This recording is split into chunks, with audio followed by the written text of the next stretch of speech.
Hello, and welcome back for another episode of the Aquadog Gear Network. It's been a while. Y'all look a little older, and so do I, as a matter of fact. Life seems to get in the way from time to time, doesn't it? And that's the way it goes. So we're coming back today with a video. We're going to look at the new Fender, well, it's not exactly new now. It was released last year, I guess. The Fender Mike McCready, made in Mexico Stratocaster. The standard issue version of the custom shop version that they had issued some time back. Seems to be quite a bit of demand for this, as I had ordered this in September and didn't come in until just a few days ago. So we were talking, 8-month wait. That's pretty good demand, I would say, for it. Now, it's also a pretty high price point. So it begs the question, is it really worth $1,800 or so, around that area, for a made in Mexico Strat? It's a valid question, and I don't have a definitive answer for you, but what we can do is we'll show you what it looks like, what it sounds like, and you can maybe make that decision for yourself if you're on the fence about it. So we'll do our usual thing of take a look at the outside of it, the inside of it, and then give a listen to it, and hopefully give you some idea what it's about, and you can make that decision for yourself. All right, so without further ado, let's take a look at this guitar. Okay, so as you can see, it comes with a brown vintage style case. A fairly cool looking case, really. And looking on the inside of the case, you can see that it's actually made in China. I don't know if that's common now for a lot of their cases or not, but I guess that's they have to cut corners somewhere, right? So that might be the case in the case in this point. Anyway, so this is more or less how it was presented when I opened the case the first time. I have taken it out and played it a little bit just so I was a little bit familiar with it before starting this video. So as you can see, we have the usual hang tags and the obligatory silica desiccant thrown around. Inside the case, there's just not very much case candy. We've got the tremolo bar and a thing about the lacquer finish and warranty and your adjustment Allen wrench, and that's it. A little bit disappointing, I guess, but I don't know what they could have added to that to make it cooler, but I would think they could do something a little cooler than that. But that's just my little nitpick on that. So, as you can see, pretty worn finish, road worn finish they call it, and you can see the one interesting thing that I noticed is there is not any weather checking in the lacquer, at least not on the body, which is kind of interesting, makes it slightly less authentic, I guess. But once again, we're not talking USA custom shop quality level or price point, so I suppose that's to be expected for the most part. The headstock and the neck, to me, seem to be the most realistic for the aging, interestingly enough. Let's flip this here so that you can see it. Pretty good gouging on the bottom end here. I'll see if I can show you that.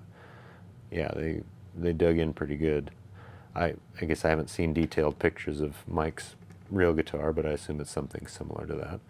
That would be why it is the way it is. This one is, as you can kind of see here, 2295 is the serial number on it. Very dirty neck plate. It was that way when I got it. The neck, I'm always a little bit, I don't know what the word is. It's one of my pet peeves is when they do aging on the necks and it's just pretty much straight aged all the way across like that. It's not very authentic really for any of my vintage guitars or any that I've seen, but I guess I'm not sure what I would expect them to do. But this one does feel nice. It's kind of a satin finish almost on that, and it's done fairly well, really. Ironically, the only place with a little bit of weather checking in the lacquer is on the neck, and you can kind of see it there a little bit. And you know, you can see some leftovers from their process here. And then the facsimile of the signature there. Yeah, you can kind of see some of the weather checking in the lacquer on the back of the headstock as well there. So let's see if we can give you a little bit of a look on the sides. There's some yeah, burn through in the finish a little bit on the bottom side there. So it's not bad. And I think it's about on par with what I expected for the aging, similar to their road-worn series. And so what we're going to do, I'm going to pop these strings off here, and then we'll pull the pickguard off and take a look underneath there, and we'll be right back with you. Okay, so we've got the pickguard screws out, strings out, so we're going to pop this pickguard off. One thing I did forget to mention was that when I first played through this thing, it had some pretty wicked high action. So that's another thing I'm going to do, is make a little bit of a truss rod adjustment while we have this thing apart, just because it was pretty a little bit of a challenge to play. So let's take a look under here. Looks like we've got some. They do have it shielded. Looks like we've got shielded paint in there. Road worn YVH, it says there. I'm not sure what that means, but I'm sure someone smarter than me about this stuff probably knows what that means. Factory indication, I'm sure. And so my understanding is that I believe these are US made pickups, which is part of the premium price that you pay. I think they're unique to this model, I do believe. And I guess I'm not sure what the Mexico Strats are using for pots these days, but it has CTS pots like the US made stuff. There is also a treble bleed capacitor. It's kind of hard to see that here. Here, hang on, let me get you a little bit closer. So you can see there's a treble bleed cap installed there. And then their usual 0.1 microfarad tone cap, their usual US switches. So all looks pretty standard issue really for the most part, but doesn't look like they really necessarily skimped on too much there. So that's a good sign for sure. I'm going to pull the neck off next, so we'll take a look inside there, and I'll be right back. Okay, one thing I did notice putting that both taking off and putting the pickguard back on there was there's a couple of those screws that are darn near stripped out. So little things like that, little quality things like that, I guess with the demand and probably the pressure to get these shipped, I guess I did expect to maybe see a few things like that. It's a little disappointing, but you know, it's not a deal breaker necessarily. So let's get this. Oh, that's nice and snug, so that's good. That's a really tight fit in there. So here's, I'm not real familiar with their serial numbers these days, or any of that kind of stuff. I'm sure that it all means something probably, and I guess if you're really interested, you could probably look it up. I'm not too interested at this point. Maybe sometime I will. And you can see the neck pocket there, and it's you can see kind of the finish is a little suspect there, but I mean the finish is suspect on all of it, right? So it's the way it's designed. So okay, we will get this neck back on here, and I'm going to make a little bit of a truss rod adjustment, try to get it a little bit more playable, and then we will plug in and see how it sounds. Before we move on here, there was just a couple little things that I wanted to touch on that I had forgotten to.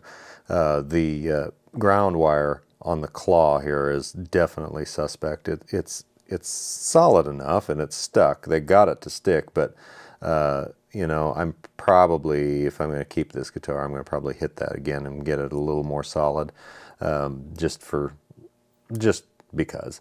But yeah, it looks like they struggled a little bit to get that to stick.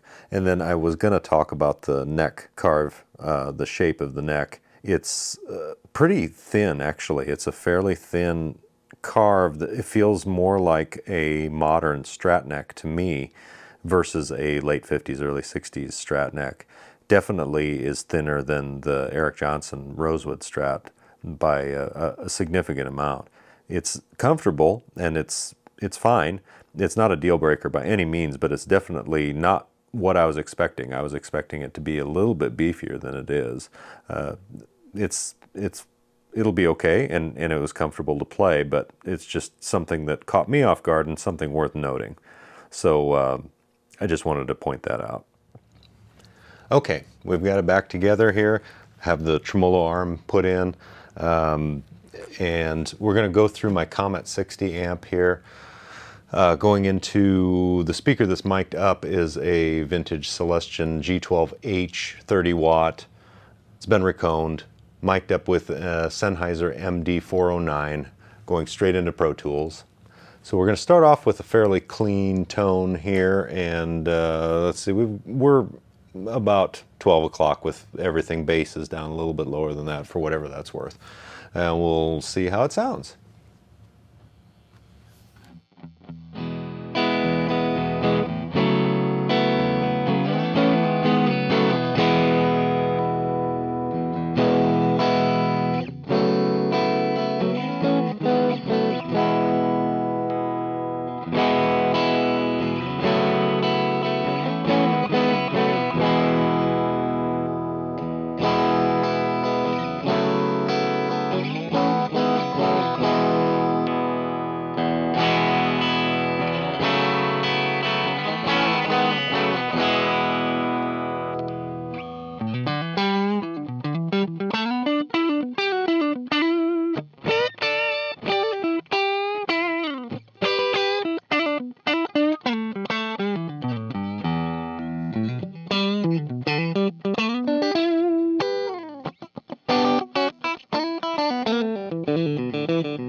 Well, it's pretty cool overall.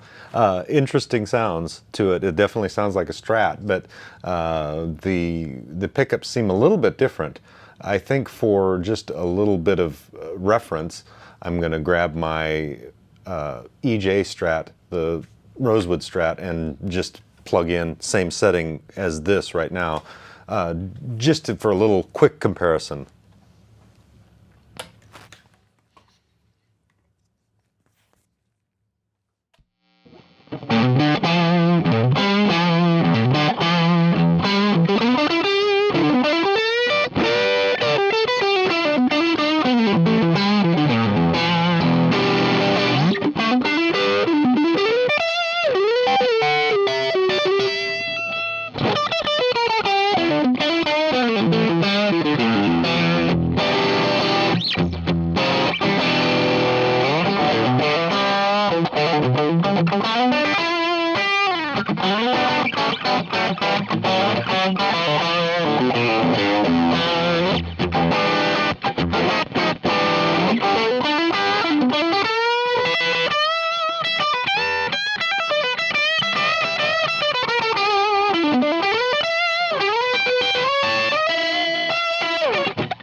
So, there you have it.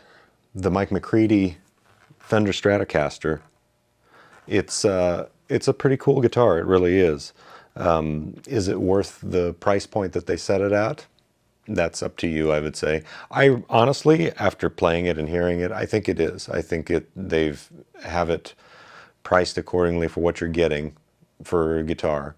Yeah, it doesn't have the Made in USA stamp on it, but that's probably what prevented it from being a much higher dollar guitar overall. I think maybe that's the corner that they cut versus some other options that they could have cut out, or done some things differently with it. So the finish on it, the road worn finish, there's people of course on both camps that like it, hate it, whatever. I get it. I would rather beat up guitar myself, but it is what it is. And I think it's done decent for what you're getting and what you're paying. at this point. I think the neck, like I said, is the one spot where they really kind of did it right, and it feels very comfortable and feels worn in. So I guess in that sense, it's worth it. It's worth having the fake beat up guitar for that. But otherwise, it seems slightly different. It still sounds like a Strat, and it does in some ways sound similar to my EJ Strat. But in some ways it's a little bit different, I think, on a first listen anyway. I would have to go back and listen to them close by and play it a little bit more, and I'll probably be able to tell more for sure. But honestly, from what I'm seeing and what I've heard, I'm fairly impressed. I think it's a pretty decent guitar, really. And I think better than what I was expecting, which is, hey, that's all you can ask for, right? So anyway, that's it for today's episode. Thanks for tuning in. I do hope you'll hit subscribe and you'll hit like. Keep an eye out. Hopefully it won't be 2 years next time before there's another video comes out. So we'll be trying to get another one up very soon. Thanks a lot. Everyone take care.